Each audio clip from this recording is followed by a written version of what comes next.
எல்லாருக்கும் வணக்கம். எல்லாரும் நல்லா இருக்கீங்களா? இன்றைக்கி வீடியோவில் என்ன பார்க்க போகிறீங்க அப்படின்னா, நான் வந்து மோர் குழம்பு தான் செய்ய போகிறேன். மோர் குழம்புனா நான் எந்த காயுமே சேர்க்காமல் நான் மோர் குழம்பு செய்ய போகிறேன். அதுக்கு வந்து தேவையான பொருள் நான் 4 பச்சை மிளகா எடுத்திருக்கேன், ஒரு துண்டு இஞ்சி எடுத்திருக்கேன், கொஞ்சமாக கருவேப்பிலை எடுத்திருக்கேன், சீரகம் எடுத்திருக்கேன். இந்த மாதிரி துவரம்பருப்பை கழுவிட்டு நான் ஊற வச்சுருக்கேன். இதெல்லாம் நம்ம வந்து சேர்த்து ஒரு மிக்ஸி ஜாரில் அரைச்சிக்கணும். இப்போ வந்து மோர் குழம்பு சேர்த்து தாளிக்கிறதுக்கு நான் வந்து கருவேப்பிலை எடுத்து வச்சுருக்கேன், மஞ்சள்தூள் வச்சுருக்கேன், உப்பு வச்சுருக்கேன், கொஞ்சமாக பெருங்காயம் வச்சுருக்கேன், நல்லெண்ணெய் எடுத்து வச்சுருக்கேன், கடுகு வச்சுருக்கேன், கொத்தமல்லி தழை வந்து கட் பண்ணி வச்சுருக்கேன், கொஞ்சமாக ஒரு கப்பு தயிர் எடுத்துருக்கேன் ஃப்ரெண்ட்ஸ். இதை வச்சு தான் இன்றைக்கி நான் மோர் குழம்பு செய்ய போகிறேன். ஆனால் நான் எந்த விதமான காயும் சேர்க்காம தான் நான் மோர் குழம்பு செய்ய போகிறேன். முதல்ல நம்ம இதெல்லாம் அரைக்க வேண்டிய பொருள்லாம் இதெல்லாம் நம்ம வந்து அரைச்சி எடுத்துக்கலாம். நம்ம அரைக்கிறதுக்கு முதல்ல இப்போ துவரம்பருப்பை சேர்த்துக்கலாம். நீங்கள் எவ்வளோ தயிர் எடுத்துருக்கீங்களோ அதுக்கு தகுந்த துவரம்பருப்பு ஊற வச்சுங்க. நான் கொஞ்சமாக தயிர் எடுத்துக்கிறதுனால நான் கொஞ்சமாக துவரம்பருப்பு ஊற வச்சுருக்கேன். எல்லாருமே காய் சேர்த்து தான் மோர் குழம்பு செய்வாங்க, வெண்டைக்காய், பூசணிக்காய் இதெல்லாம் சேர்த்து. நான் வந்து இன்றைக்கி எந்த காயுமே சேர்க்காம தான் செய்கிறேன். இன்னொரு வீடியோவில் நான் காய் சேர்த்து உங்களுக்கு நான் எப்படின்னு நான் சொல்கிறேன். முதல்ல நான் வந்து இதில் 4 பச்சை மிளகாய் சேர்த்துட்டேன், ஒரு துண்டு இஞ்சி சேர்த்துட்டேன், கொஞ்சமாக வாசத்துக்காக நான் கருவேப்பிலை சேர்த்துருக்கேன், அது கூட சீரகமும் சேர்த்துட்டேன். எண்ணெய் சட்டி காஞ்சிட்டு நம்ம தாளிக்கிறதுக்கு எண்ணெய் எடுத்து ஊற்றிக்கலாம். நான் வந்து நல்லெண்ணெய் தான் சேர்த்துருக்கேன். பெரும்பாலும் வந்து மோர் குழம்பு செய்கிறதுக்கு, மோர் தாளிக்கிறதுக்கு எல்லாமே நல்லெண்ணெய் எடுத்துக்கிட்டால் நல்லது. நான் அதனால் நல்லெண்ணெய் தான் இன்றைக்கி எடுத்திருக்கேன்.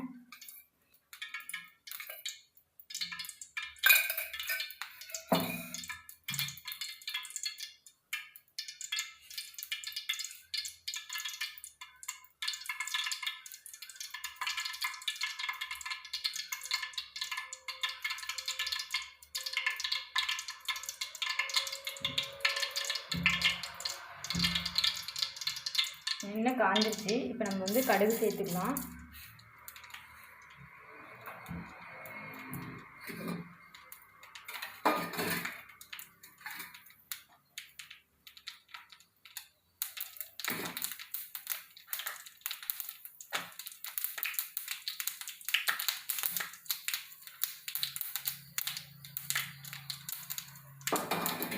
கடுகு பொரிஞ்சிட்டு அது கூட நான் ஒரு 5 வரமிளகாய் சேர்த்துக்கிறேன்.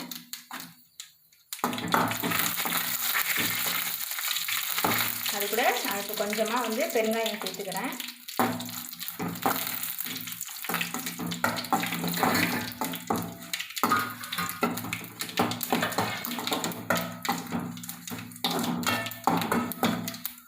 இப்போ நம்ம கருவேப்பிலை சேர்த்துக்கலாம்.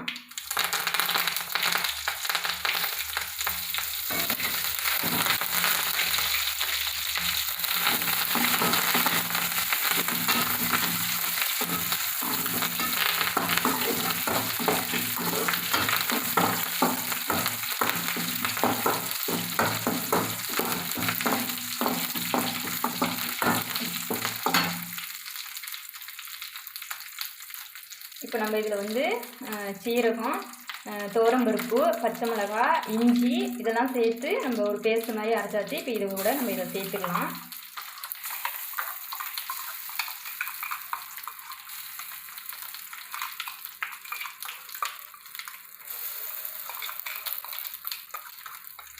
இது கூட நம்ம கொஞ்சம் தண்ணி சேர்த்து கொஞ்சம் அலசி ஊற்றிக்கலாம். அதில்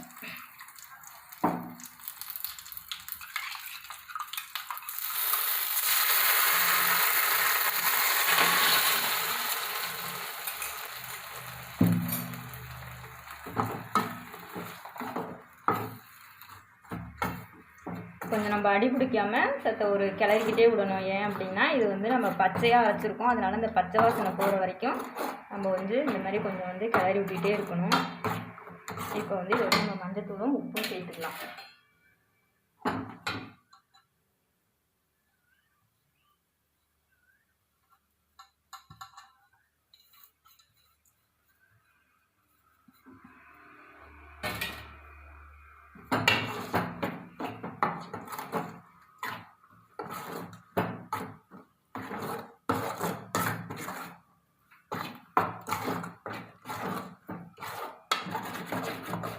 ரொம்ப நேரம்லாம் கொதிக்க வேண்டியதில்லை, ஏன்னா மோர் ஊற்றி நம்ம கொதிக்க விட்டோம்னா திரிஞ்சு போயிடும். அதனால் இதை உண்டி நம்ம ஒரு 5 நிமிஷம் நல்லா இந்த மாதிரி கிளறி விட்டு இறக்கிக்கிட்டு நம்ம மோரை ஊற்றி இறக்கிக்க வேண்டியது தான். பார்க்குறதுக்கே சூப்பராக வந்திருக்கு.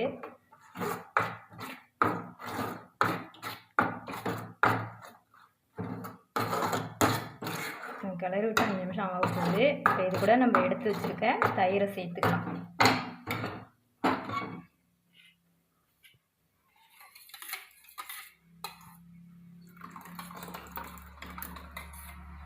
தயிர் சேர்த்துட்டேன்.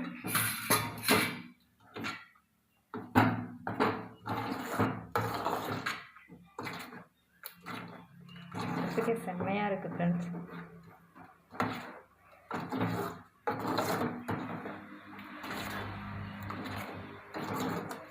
லைட்டாக கொஞ்சம் கொதி வரட்டும்.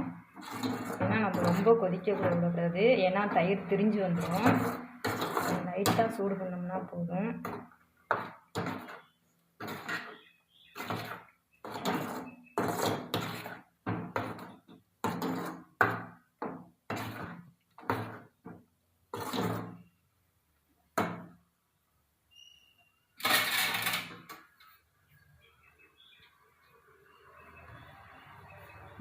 லைட்டாக ஓரமாக நல்லா கொதிச்சு வருது. இந்த ஸ்டேஜில் நம்ம வந்து அடுப்பை ஆஃப் பண்ணிடலாம்.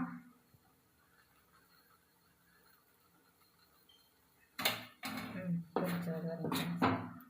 இப்போ நம்ம வந்து அடுப்பை ஆஃப் பண்ணிவிட்டு நம்ம நறுக்கி வச்சுருக்க கொத்தமல்லி தழையை தூவி நம்ம இறக்கிக்கலாம்.